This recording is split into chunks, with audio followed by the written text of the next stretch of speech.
So I'll just make a brief opening statement, turn it over to Speaker Fahey, and then we're happy to entertain some questions. I know you've got a busy afternoon.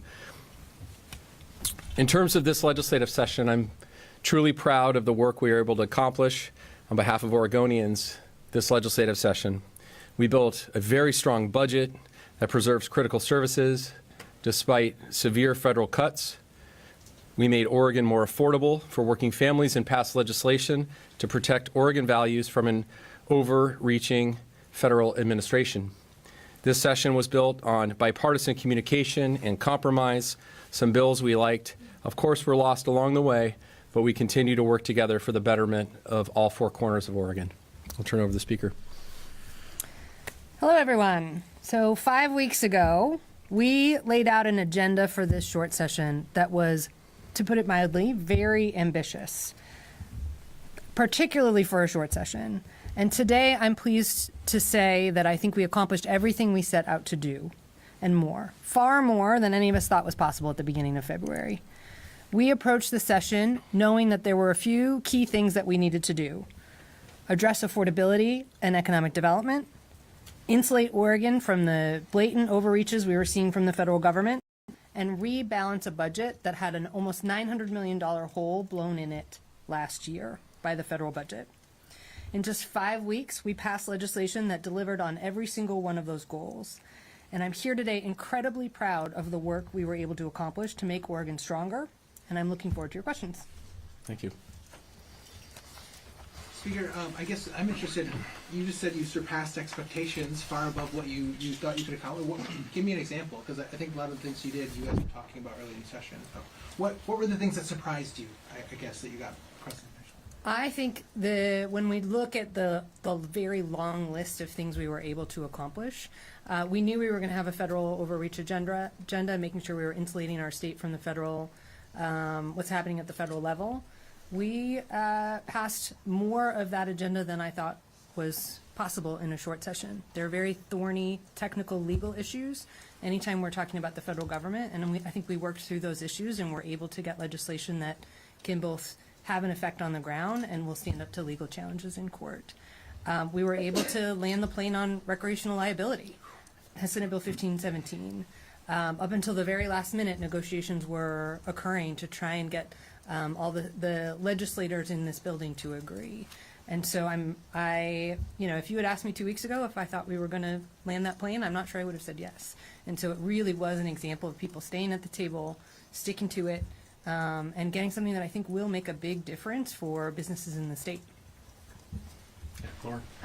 Also for you, Speaker Fahey, I remember at the legislative preview you expressed some concerns, it seemed like, about the masking bill, because it had just been struck down in California, and you said you wanted to make sure if you were going to pass a bill that it would stand up in the courts.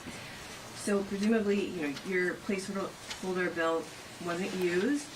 I think you had an immigration placeholder bill, and through your support behind this one, what makes you think that it will stand up in the courts? We did a lot of careful technical legal work in the House to amend that bill before we sent it over to the Senate. And so I think with the amendments, that's House Bill 4138, with the amendments to that bill, I feel much more confident in its ability to hold up in court.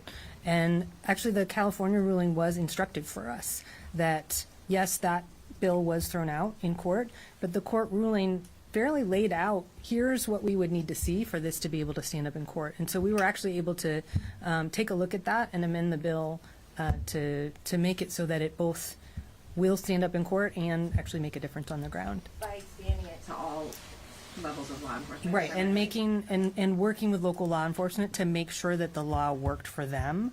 The law enforcement agencies were neutral on the bill because we worked very closely with them to make sure that it would be implementable by local law enforcement. And I'll double down on that. I have a pretty hard standard when it comes to working with the attorneys for the Oregon State Legislature and our Legislative Council when it comes to questions around both state and federal constitutionality. So sometimes I think bills started maybe in a little too an expansive space, but throughout the process we landed it where we feel very strong that if there is a challenge that Oregon values are both going to be maintained and we're going to be able to withstand court challenges along the entire package that we were able to pass. Speaker, campaign finance reform, it sounds like you guys are coming back in a year. What do you expect will happen between now and then? What needs to change? Well, I think there'll be further conversations, and the goal of Senate Bill 1502 that we passed is to ensure that those further conversations happen. And I think those conversations need to involve practitioners, folks like treasurers and other folks, in a more active way in the actual legislature themselves. They have been involved in the Secretary of State's technical rulemaking process, but working through as the Secretary of State starts to actually implement this law, what are the issues that arise, and we'll know we'll need to be responsive to those. Yeah. Hi, particularly for President Wagner, but if you want to weigh in too, Fahey, that would be great. Transportation, obviously you have this temporary solution until 2027. You've done the statewide tour, you've done all this work to try to find a solution, and it hasn't worked. Oregonians have said no more tax increases through the ballot referendum. What are you going to do differently now that you can tell us that you're going to do for 2027 to set yourselves up to balance this budget for ODOT and get things going? Well, I think sometimes it's important to understand when you take a step forward and you take a couple steps back, you got to hit reset to figure out how to move forward.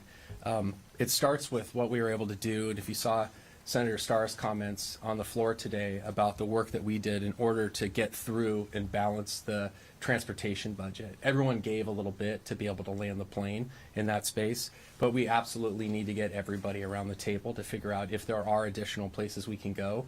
I think revenue has to be part of the conversation, but it's going to take everybody, again, kind of hitting the reset button. We know that there's a lot of levers out there that maybe were or weren't explored, and I also think that part of the challenge was explaining the need that exists out there through comprehensive. So we did a tour. I think there's still a lot of work that we need to do to explain seismic and bridges and maintenance and some of the core functions of transportation. And when you say revenue, so are you not ruling out tax increases for the future? Well, I mean, I think when you actually look at a sustainable system, you've got to figure out how you're aligning the resources to be able to fund it. So, of course, it's going to be on the table as something that we need to consider. Yeah. Vasily Varlamov, K2 News. I wanted to ask about the Moda Center and the two bills that passed today. You and Senator Lieber described it as a first step. So now that the state has taken this first step, what can you tell us about negotiations with the organization? Did they make any commitments to the state if the state follows through, or if the state followed through on its plan like it did? Yeah, thanks for the question on that. I mean, we couldn't be prouder of the broad bipartisan support that we achieved in terms of economic development through investment in Oregon's arena. This really is the state stepping up, and I'm really proud of the fact that when you look at the framework legislation that we passed, the sideboards that we had on it to be able to protect Oregon taxpayers, yet still say that the state from all four corners needs to step up to be able to make that investment in both the critical economic development and cultural space. This does require active engagement from the city and the county. They have been engaged all the way along, as well as the Trailblazers, the Rip City Management Organization. As we know, later in the month, there's going to be some really big conversations about an ownership transfer, and then also the owners coming together to approve the sale, and then figuring out what this means going forward. I just couldn't be prouder of the fact that today we were able to pass that bill all the way through with such broad bipartisan support. And the comments that you saw reflected, I think, indicate that we've got a very good shot to both keep the Trailblazers here, but also to look at how are we going to have Oregon's arena to be able to function and thrive over the next several decades. And can you say anything about how the team has been responding and the organization has been responding to the actions that you've made? Oh, absolutely. They've been a partner along the way. I think it is critical to note that part of the amendments that we had was that the state is also going to be a participant. I said this in my floor speech too. We're going to drive a hard bargain back at them. We're not just handing over the keys to the car. But the organization has been a really good partner in terms of coming forward and explaining their side of what the need is and how we're going to put the financing together to put a really good package out there that's going to be attractive to the NBA. We really do need to keep Rip City here and also make sure that we've got arts and entertainment and culture, and that the arena is strong for that neighborhood.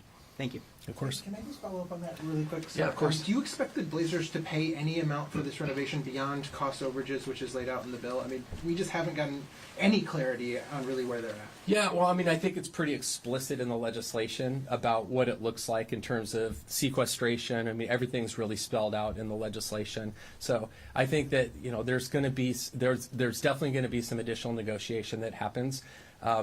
I'm not necessarily able to talk about that specifically, but I do think that having the state make this first tranche of critical investment, especially knowing that we're not going to sell those bonds unless all the other pieces fall into place, I think we showed really strong throughout the legislative session. Both of your chambers experienced brief formed during walkouts this session, but not to the extent we've seen in previous sessions.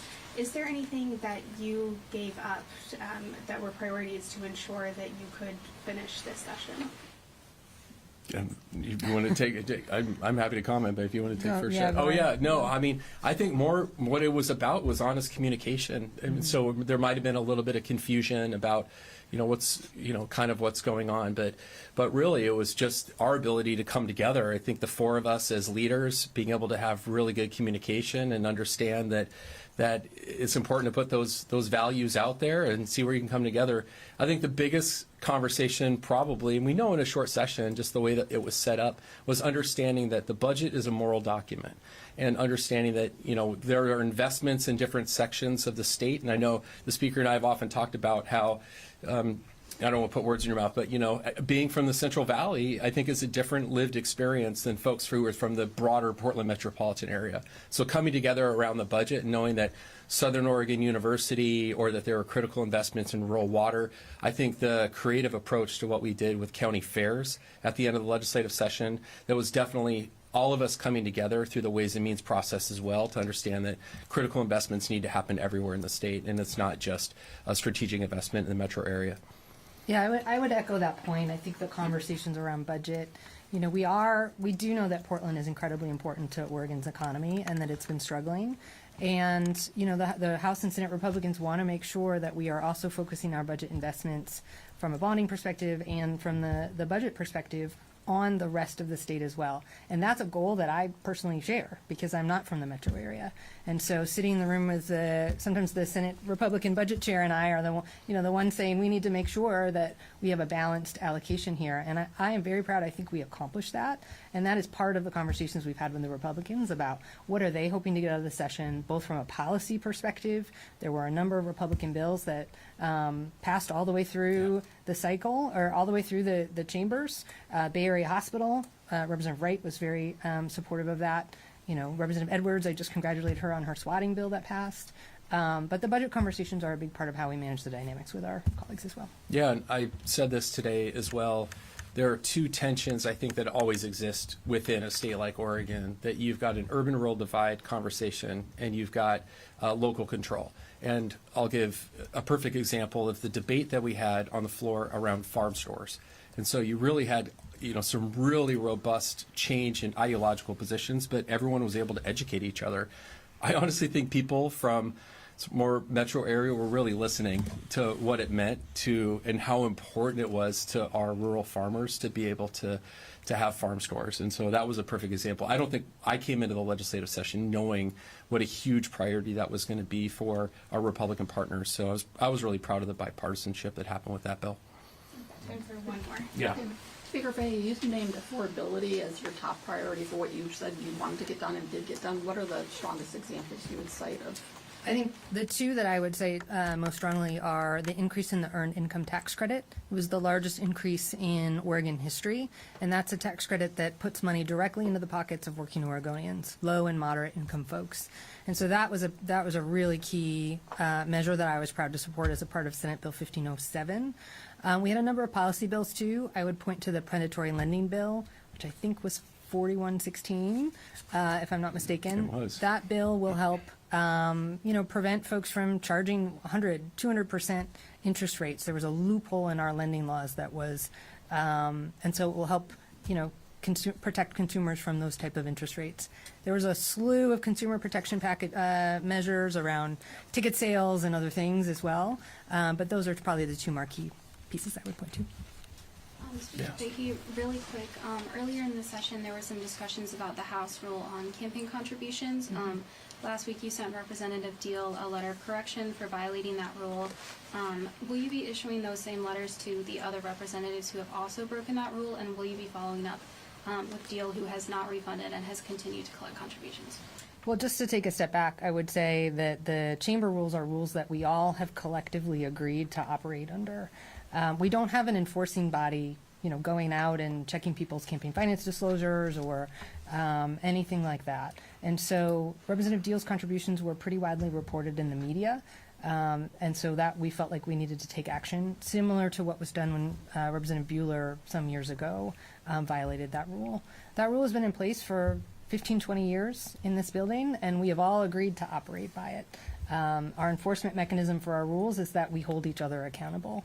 And so that letter was, it was exactly what was done with Representative Bueller a few years ago, and, we have not received a response from Representative Deal yet. And happy to look into the other members as well. We have not received reports of those contributions, so. Thank you. Great. Thank you so much.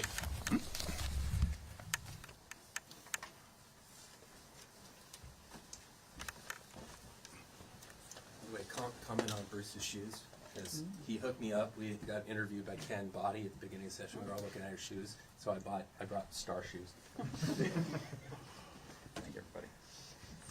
Thank you.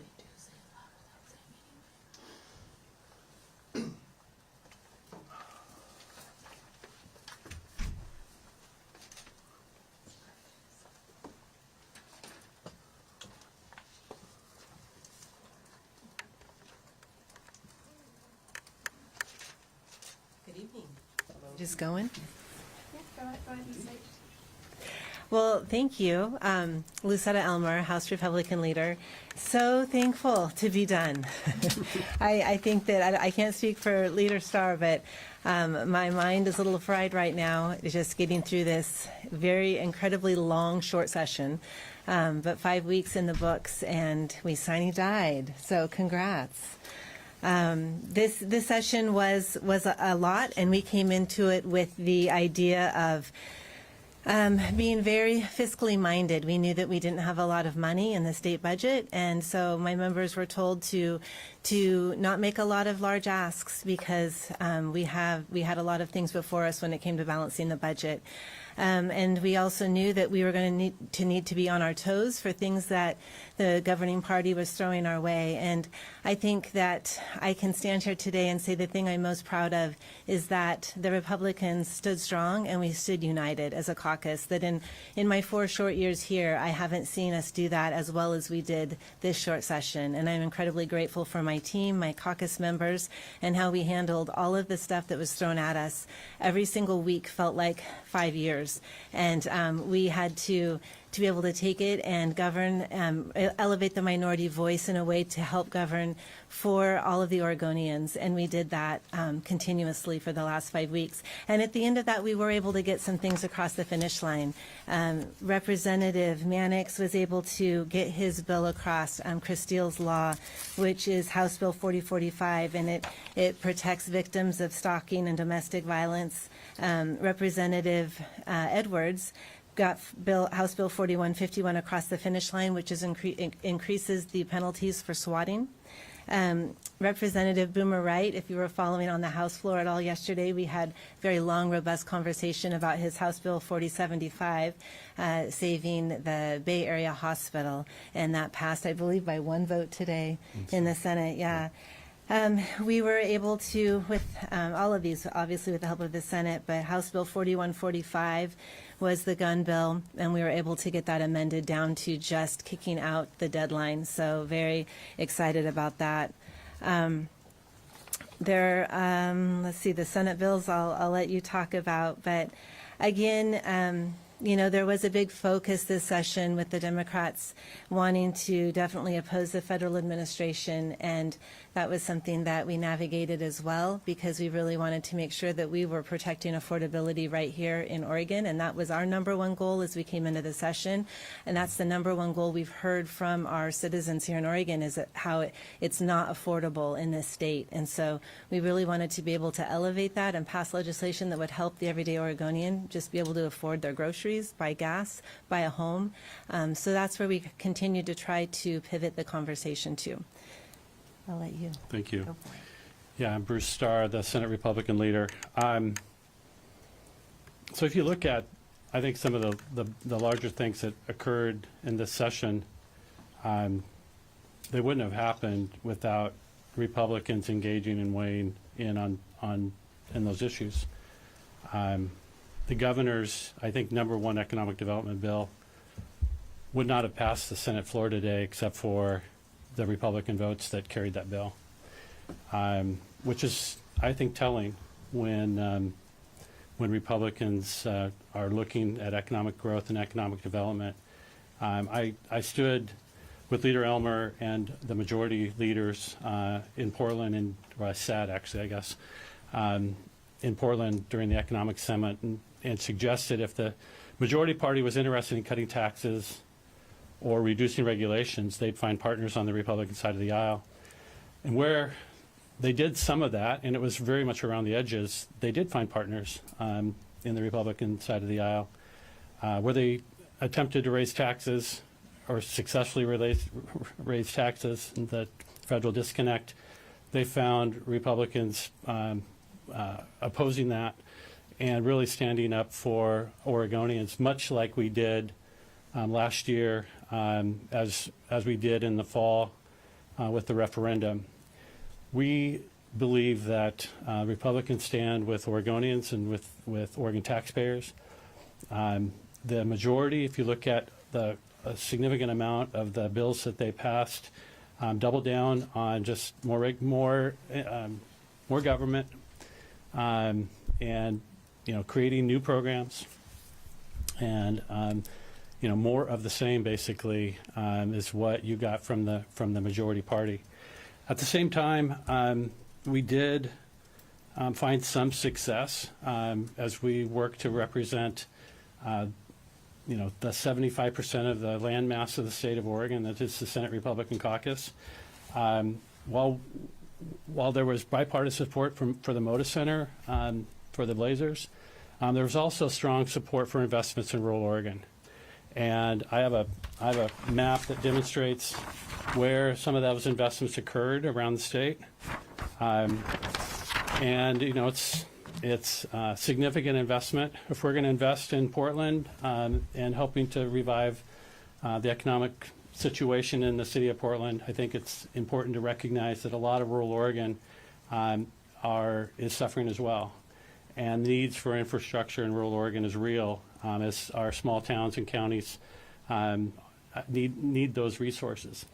Another big win that really Leader Elmer led was the opportunity to eliminate the cap. There's in state law, 1% of the lottery goes to county fairs. That's in the law, but there's been a cap that's been instituted over a large number of years. That cap is eliminated going forward. That's significant as it relates to particularly rural Oregon, where fairs and county fairs are the gathering places, the gathering point for our communities. It's a pretty significant win on behalf of rural Oregon. Obviously, there's fairgrounds everywhere, but particularly as it relates to our rural states. I also want to point to an investment in 5 specific counties as it relates to horse racing. We're able to fund the horse racing in those 5 counties. Again, that was a process where Leader Elmer and I worked closely with the presiding officers to balance, the investments between urban and rural, and we found the ability to navigate through some of that. Do you want to talk about the Ricky Breeze Iverson's farm stand bill? Sure. I don't remember the number. I know Shelley Bossart, 4153. Vicky Breeze Iverson had a bill around farm stores. Farm stores. Yeah. So it was, I think, describing the amount of square footage that a farm store can have that provides goods that are from the farm versus goods that aren't from the farm. And that is just something that I know in my district, House District 24, so that's Yamhill and Polk counties, we have a lot of farmers that are asking for some relief of ways in which they can just, see some economic growth and bringing people out, not just to enjoy the pumpkin patches or the Christmas tree farms, but also have some retail and be able to sell what they have there on the farm, and then also maybe some other things. So a big win for Breeze Iverson and for rural Oregon. And then Shelley Bossart Davis had House Bill 4030, which was another farm bill. For the sake of time, for questions, if you could. Sure, yeah. Well, I do want to, I appreciate that, but I'm pointing out particularly the farm store bill. It was a majority Republicans that moved that bill. If you look at the vote, especially in the Senate, there was significant opposition from the Democrats on that bill, and it's a big win for rural Oregon. So I wanted to highlight that. The one place where that generated the most headlines, where I had more interviews with members of you than any other bill, was Senate Bill 1599. And clearly, the majority had their opportunity. They moved that bill. We don't need to relitigate that necessarily here today, other than to say that it is getting litigated, and ultimately it's in the courts, and we believe that the courts will stand with Oregon voters and deal with that constitutional issue. We look forward to that being resolved. Yeah. Leader Elmer, you mentioned that the Republicans managed to get the gun bill amended. Can you tell us more about how the party managed to do that? The gun bill amendment actually happened on the Senate side. Oh, okay. So do you want to talk about that? Yeah, I mean, there was, the reality is there was a conversation between myself and the Senate President that made it clear that the Republicans would not abide by having that bill moved to the Senate floor. And the Senate President recognized that it was a serious enough issue that did not believe that it made sense to move that bill as it came out of the House to the Senate floor. Ultimately, there was an amendment produced in the House that didn't get into the bill, which was the basis for the amendment that came through the Senate to push the operative date into out basically a year and a half. So meaning you would deny quorum. What does wouldn't abide mean? I believe that if that bill had been scheduled for a work session without a commitment to amend it, that there would not have been enough Republicans to operate and do business. We saw a lot of, we saw more one-day walkouts than we did, the previous week-long that we have in these chambers. Do you think that worked more effectively than what's been done in the past, and can we expect to see more of that instead in the coming sessions? There are a small number of tools that one has in the minority, and that number diminishes greatly when you're in the super minority. And I think that the robust conversation, is really what is always the first choice, and being able to figure it out without anyone leaving. But when all the tools have been used and there's nothing else to do, or the conversation isn't happening, sometimes that is what needs to happen, a break for just a little bit. But this year I think that you did see that they were short-lived, because under the umbrella of good governance, the goal was to try and get some things accomplished that would help Oregon. I think the fact that the Senate Republicans were unified when we did deny quorum in the afternoon, I think it just sent a message to the majority that we were serious and that we needed to have a conversation about how the session ultimately was going to go. And, from the very beginning, I suggested to the Senate President, to a large degree, it's up to him, whether, how the minority is involved and treated. We at one point we felt like there's a message needed to be sent, and we did, and that message was received, and we proceeded from there. Really quickly, on 1599, I know we don't want to relitigate it, but on Monday, enough House Republicans showed up again to let them pass it. You could have continued to prolong that. Why did you all show up? With Senate Bill 1599, we didn't have the days to be able to deny quorum long enough. Yes, we were back there on Monday, but the conversation had started way before that Monday. Also, that kicking it to March was something that we thought was strategic, in the sense that the Secretary of State had said that the deadline was February 25th, maybe the 27th. So moving that to a date certain vote in March, we felt was a good move for us to take. Since then, we know that maybe timelines don't necessarily matter, and that's what we're challenging in court, to make sure that all of the processes and the laws are being followed. I wanted to quickly ask about the Moda Center bill that moved out of the House today. You told one of our other programs, Your Voice, Your Vote, that you didn't think that you guys were going to suspend rules, but then today you guys did decide to suspend rules. So can you just take me through that decision-making process and why you ultimately decided to suspend rules today? Yeah. One never knows. The day changes minute by minute, hour by hour. But by the time that we got there today, we did. We needed to move some things around on the calendar to make it work. As you're on those final days, you're waiting for the Senate to get their things over and to make it all work. That was fine. I mean, we came to agreement to have that happen. That was definitely a lot of conversation, as you heard today on the House floor, going back and forth. And I think it comes down to, with that bill, it's not about the love of the Blazers or wanting to have the economic growth that potentially brings to our state. It's the question comes just in the process again, and if we're making the right move in how those dollars are being gathered and how they're being spent. Thank you. I just want to make one more point. The ODOT budget was balanced without raising taxes. That has been our point from last year all the way through. It required us to make choices about how to spend existing revenue, which we did, and we didn't have to raise taxes. How that was balanced was not, if Republicans could have done that on our own, it's probably not exactly how it would have turned out. But I just want to make that point that we didn't have to raise taxes in order to balance the ODOT's budget. So, Sorry, I didn't mean to cut you off. I mean, I know that the Democrats would say it is not necessarily very responsibly balanced budget. Lieber has said this is not something we can sustain long term. Oregonians should expect way worse service when they interact with ODOT. You're not going to get your roads cleared or your potholes filled. So they don't think that this is a sustainable arrangement. It sounds like you disagree.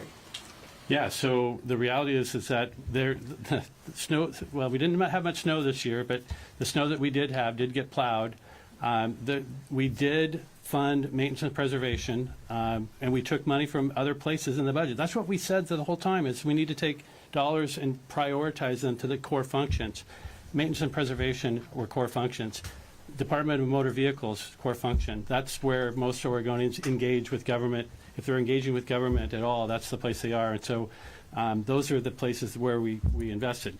If it were up to me, would I have done it different? Of course. But it's a process that includes legislators from, rural, urban, Republican, Democrat. Thank you. Thank you. I think we need to figure out how to get the air conditioning. It's hot in here.